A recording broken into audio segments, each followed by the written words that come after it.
तो ये वही सोनू कुमार है जिसको लाइव कहने का आपने देखा होगा कि देश के प्रधानमंत्री नरेंद्र मोदी से ये बात की है। तो नरेंद्र मोदी ने इनसे पूछा था कि बिहार में कहां से है, तो इन्होंने बताया था कि सर मैं छपरा जिला से। सामने हमारा रास्ता बंद था, टनल कोलैप्स कर गया था, गिर चुका था। अब हम लोग करे तो क्या करें, लेकिन खैर हम लोग जानते थे कि ऐसा इस लाइन में घटना होती है। हम लोगों ने धैर्य बनाया, जितने हमारे सीनियर पर्सन थे। खाना पीना में क्या मिलता था? शुरुआती दिनों में खाना पीना में वही मुढ़ी, कुछ किशमिश हो गया, काजू हो गया, वही मिलता था। तो हम लोग मुट्ठी मुट्ठी भर के। कभी सोचे थे कि प्रधानमंत्री से बात होगा? सोचे तो नहीं थे कि हम लोगों से बात की, लेकिन ऐसे हम लोग कारनामा ही किया कि उनको बात करना पड़ा। तो बात किए, अच्छा लगा कि देश के इतने बड़े प्रधानमंत्री हो के हम लोगों से बात किए हम। और इसी के एम्स में हम लोगों का 24 घंटा इलाज चला, सारा बॉडी का चेकअप हुआ। उसके बाद वहाँ से फिर हमारी सरकार ने, बिहार सरकार ने इतना, मतलब इनका कहना है कहीं ना कहीं लास्ट में सूद आई इस नीतीश सरकार को, डबल इंजन की सरकार को, जो है महागठबंधन की सरकार की, इनको घर तक सकुशल पहुंचाया, दिल्ली से लेकर के पटना। कहा कि अब तो जो होना था वो तो हो गया है, अब इससे बचना कैसे है ये उपाय ढूंढा जाए। अब तो होना है, तो सामने मौत दिख रही है कि भाई इसके आगे नहीं पहुंचेगा, अब हमको मर जाना है। तो हथियार डालने वाली बात हो गई। सही बात, बिहारी ठहरे हथियार डाल देंगे तो हो नहीं सकता। सही बात है, सही बात। मैंने शुरू में कहा एक बिहारी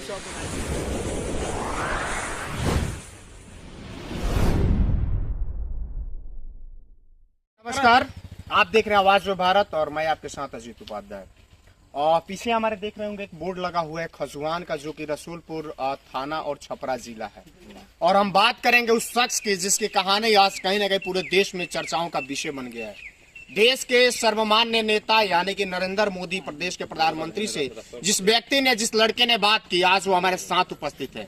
जी हाँ, हम बात कर रहे हैं बीते 17 दिनों से जो 41 मजदूर टनल में फंसे हुए थे, जिसमें से एक हमारे छपरा जिला के सोनू कुमार जो कि हमारे साथ हैं। आप देख सकते हैं कहीं ना कहीं ये खुशी से और एक तरह से कहा जाए तो स्वस्थ अपने घर पहुंचे हुए हैं। आज इनसे मिलने के लिए इनका पूरा परिवार हो, गांव हो, समाज हो, हर कोई मिलने आ रहा है और इनसे बातें कर रहा है। एक खुशी जाहिर कर रहा है, क्योंकि जिस तरह से 17 दिनों में इन्होंने अपनी पूरी जिंदगी बिताई, पूरी जिंदगी का एक किस्सा इनके ही हम जुबानी से सुनना चाहेंगे कि किस तरह से ये लोग काम करने गए तो किस प्रकार से उस टनल में ये लोग फंसे रह गए। और 41 मजदूर के लिए देश भर में कहीं ना कहीं हिंदू हो, मुसलमान हो, सिख हो, ईसाई हो, जैन हो, पारसी हो, बौद्ध हो, जो जिस धर्म से है उसने प्रार्थना की कि 41 हमारे जो भी जवान है देश के अलग अलग राज्यों के, हमारे बिहार से भी 5 लोग थे, वो लोग कहीं ना कहीं बखूबी और खुशी के साथ अपने घर को वापिस आ जाए।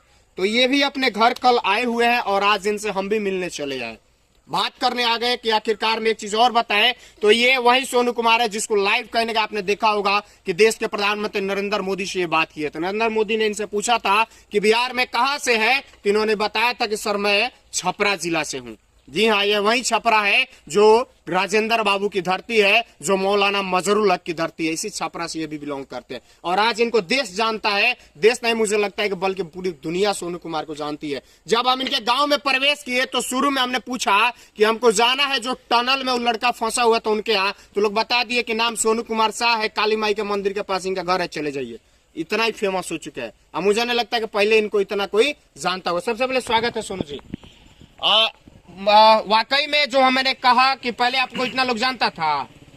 थे इधर क्रिकेट उर्केट खेलते थे तो थोड़ा फेमस थे। हाँ, लेकिन जितना अभी फेमस हो गए उतना नहीं थे ना। मीडिया के माध्यम से, आप लोगों के माध्यम से अभी जितना लोग जान रहे हैं, हाँ, उतना तो नहीं है। नहीं है। अच्छा, थोड़ा सा कहानी आपके ही जुबानी हम जानना चाहें, कैसे क्या हुआ था, थोड़ा सा बताइए। दिवाली का दिन था और दिवाली के सेलिब्रेशन के लिए सब लोग उत्सुक थे। जैसे हमारे दिवाली जो महापर्व है उसका सेलिब्रेशन के लिए हम लोग उत्सुक थे। रात्रि का समय था, हम लोग को बोले कि थोड़ा काम बचा है, जाके हम लोग पूरा करके आते हैं। जैसे गए, छुट्टी का टाइम होना था, हम लोग बोले कि काम करके बंद कर दिए। और हम लोग जैसे निकलने वाले थे तो अंदर से मैसेज आया कि सर यहाँ पे आइए, टनल कोलैप्स कर रहा है। तो हम लोगों ने बोला ठीक है, हम लोग आते हैं। जैसे हम लोग देखे तो आँख के सामने हमारा रास्ता बंद था, टनल कोलैप्स कर गया था, गिर चुका था। अब हम लोग करे तो क्या करें, लेकिन खैर हम लोग जानते थे कि ऐसा इस लाइन में घटना होती है। हम लोगों ने धैर्य बनाया, जितने हमारे सीनियर पर्सन थे हम लोगों ने धैर्य बनाया। और बाकी जो पहले पहले काम करने के लिए आए थे, उनसे हम लोगों ने समझाया कि आप पैनिक मत होइए, अब तो जो होना है सो हो गया। हाँ।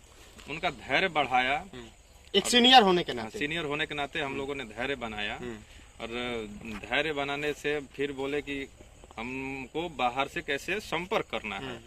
तो बाहर से संपर्क करने का माध्यम था आउटलेट पाइप, जिससे हम लोग डिवाटरिंग पाइप बोलते हैं।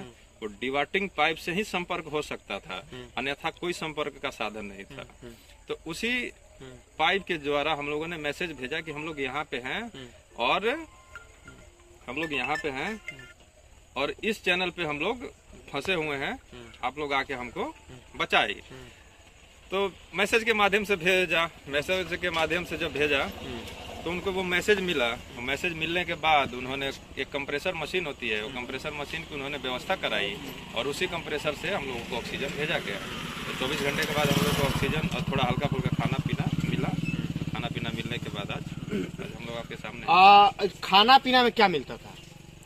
शुरुआती दिनों में खाना पीना में वही मुढ़ी, कुछ किशमिश हो गया, काजू हो गया, वही मिलता था। तो हम लोग मुट्ठी मुट्ठी भर के और सबको खिलाते थे।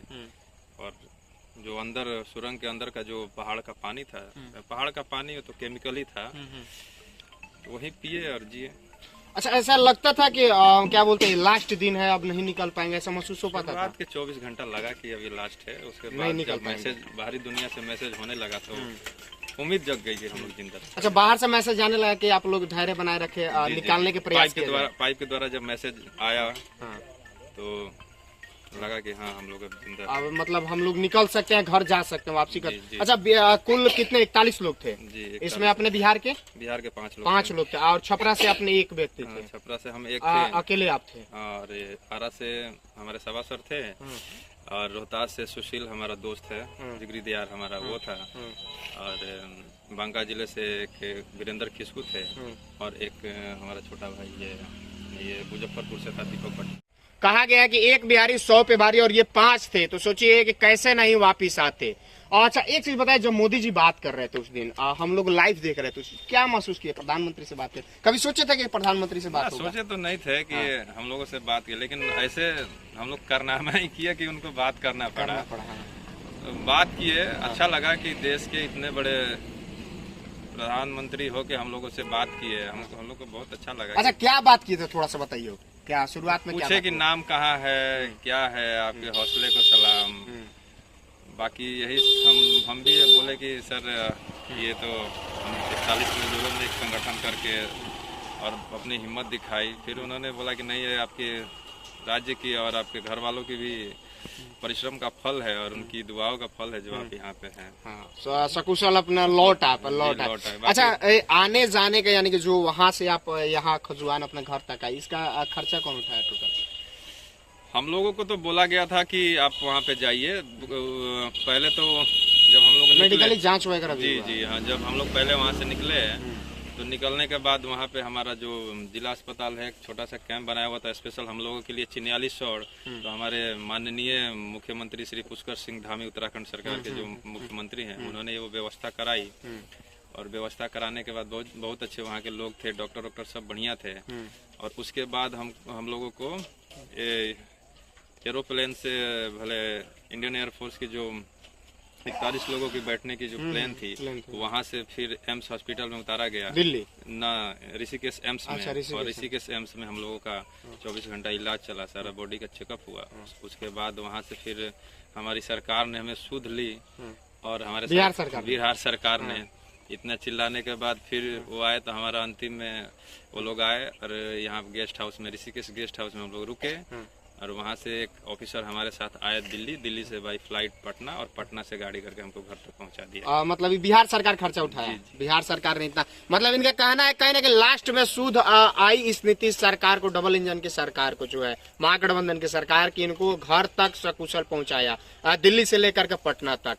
देखिए, ऐसी स्थिति परिस्थिति किसी के साथ भी हो सकता है, कोई भी बाहर जाता है, कल के समय में किसी के साथ भी ये घटनाएं हो सकती है। तो इस परिस्थिति में कैसे धैर्य बनाए रखे? जैसे इन्होंने एक सीनियर होने के नाते जो 40 इनके लोग थे उन लोगों को समझाया बुझाया कि धैर्य बना करके आप रखिए, सकुशल हम लोग बाहर निकलेंगे। अगर फिर इन फ्यूचर ऐसी फिर घटना भगवान न करे बाई चांस हो जाती है, तो जो लोग उसमें फंसे रहे उन लोग को कैसे उसमें अपने आप को नियंत्रण रखना चाहिए, क्या उन लोगों से कहिएगा?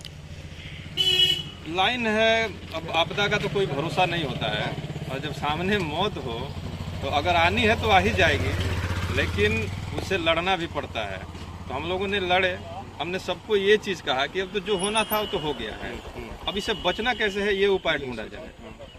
अब तो होना है तो सामने मौत दिख रही है कि भाई इसके आगे नहीं फंसेंगे तो मर जाएंगे, लेकिन जब तक सांस है तब तक आस है।